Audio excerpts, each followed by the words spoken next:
৪৫তম মার্কিন প্রেসিডেন্ট যুক্তরাষ্ট্রের দায়িত্ব নিয়েছেন ডোনাল্ড ট্রাম্প।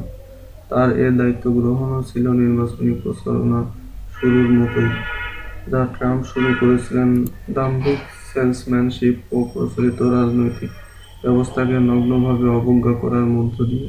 নির্বাচনী প্রচারণার সময় ট্রাম্প যেসব আচরণ করেছেন, তা যে হোয়াইট হাউসে গিয়েও করবেন না এমন কোনো ইঙ্গিত দেননি।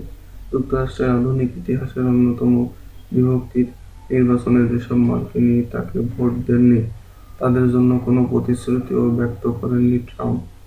সাবেক রিয়েলিটি শোর টিভি তারকা ট্রাম্প যুক্তরাষ্ট্রের চলমান বাস্তবতাকে নিজের মতো ব্যাখ্যা করেছেন। তা হচ্ছে যুক্তরাষ্ট্রের অপরাধ, অভিবাসন, সন্ত্রাসবাদ ও বৈষম্যমূলক বাণিজ্য চুক্তির কোরাল গ্রাসে বন্ধ। নিজেকে সাধারণ আমেরিকানদের মধ্যে শ্রেষ্ঠ হিসেবে উপস্থাপন করে ট্রাম্প প্রতিশ্রুতি দেন, আমেরিকানদের হত্যাকাণ্ড এখনই বন্ধ করতে হবে, এখনই বন্ধ করতে হবে। ট্রাম্প যুক্তরাষ্ট্রের যে চিত্র আঁকছেন জাতির সামনে, তা হলো দেশের অর্থনীতি সুসংহত অবস্থানে রয়েছে, অপরাধ কমে গেছে এবং জাতি নিশ্চিত ও নিরাপদ আছে। যদিও শপথ গ্রহণের মতো অনুষ্ঠান, যেখানে তিনি আরও বেশি উদ্যম, জনপ্রিয় ঘোষণা দিতে পারতেন, তা এড়িয়ে গেছেন।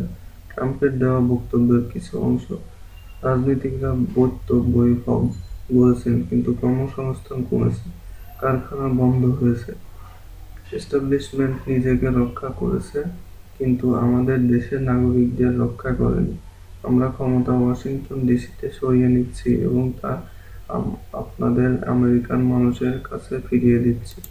তবে প্রিন্সটন ইউনিভার্সিটির ইতিহাসবিদ জুলিয়ান জেলিজার মনে করেন, অতীতের তুলনায় ট্রাম্পের ভাষণে আরও বেশি শারীরিক ও উচ্চারণগত ক্ষোভ ছিল।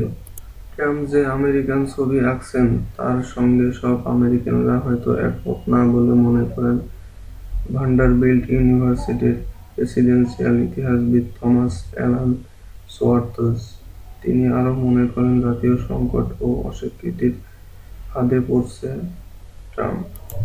নির্বাচনে ট্রাম্প ইলেকটোরাল কলেজ ভোটে সংখ্যাগরিষ্ঠতা পেয়েছেন, কিন্তু তিনি পপুলার ভোটে প্রতিদ্বন্দ্বিতা হিলারি ক্লিনটনের কাছে হেরে গেছেন প্রায় ৩০ লাখ ভোটের ব্যবধানে। ফলে পুরো দেশকে ঐক্যবদ্ধ করাটা অনেক বেশি কঠিন।